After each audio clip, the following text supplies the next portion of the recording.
Les théories non seulement ne doivent pas s'isoler de la réalité, mais doivent chercher en elles les leviers qui leur sont parfois nécessaires, quand elles se retrouvent dans une impasse conceptuelle.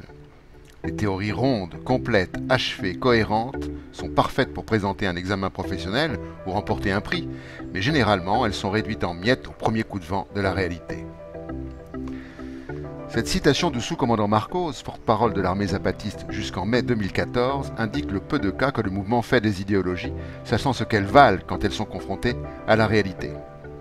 Si dans les premiers temps, les militants du mouvement zapatiste étaient inspirés du marxisme-léninisme, l'indianisation du mouvement a vite déconstruit les certitudes et les dogmes initiaux ont été mis à mal par l'expérience révolutionnaire. Jérôme Bachet, historien français vivant au Chiapas, évoque l'expression zapatiste « caminar preguntando » qui signifie « avancer en posant des questions ». Il s'agit pour le mouvement de préférer la souplesse de la question à la rigidité du dogme. Autrement dit, les militants ont abandonné l'idée qu'il fallait suivre une ligne idéologique pour conduire les peuples vers le bonheur. Comme le dit Jérôme Bachet, il faut avancer sans certitude et sans garantie. C'est la force des questions qui se posent à chaque pas qui permet d'ouvrir un chemin qui n'est pas tracé d'avance. Les deux questions qui motivent notre voyage au Chiapas sont les suivantes. Un peuple peut-il se gouverner par lui-même? Si oui, comment? Nous luttons pour le travail, la terre, un toit, l'alimentation, la santé, l'éducation, la dépendance, la liberté, la démocratie, la justice et la paix. Nous ne cesserons pas de nous battre avant d'avoir obtenu satisfaction et former un gouvernement libre et démocratique pour notre pays. Ce sont les termes de la première déclaration de la forêt de Lacandon le 1er janvier de 1994. Les zapatistes savaient qu'ils accéderaient à ces revendications sans l'État fédéral mexicain.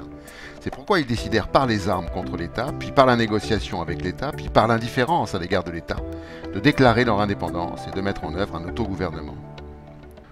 L'autonomie concerne une région d'environ 35 000 km² qui compte, selon Bernard Duterne, auteur de Zapatisme, la rébellion qui dure, chez Alternative Sud, environ 100 000 à 250 000 militants et soutiens à la rébellion. Le capitalisme ne va pas s'arrêter. Ce qui s'annonce est une grande tempête. Ici, on s'y prépare en faisant sans lui, déclarait un militant zapatiste. L'autonomie permet aux populations de tenter de se gouverner par elles-mêmes.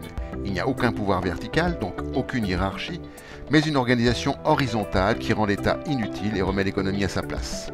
Dès qu'on entre sur un territoire zapatiste, on peut lire sur des panneaux « Le peuple dirige et le gouvernement obéit ». Les décisions sont prises collectivement sur 3 échelles géographiques, évitant ainsi l'agrégation hiérarchique de niveaux comme nous les connaissons en France par exemple. Première échelle, les villages qui ont leur tradition de palabres et de prise de décision collective.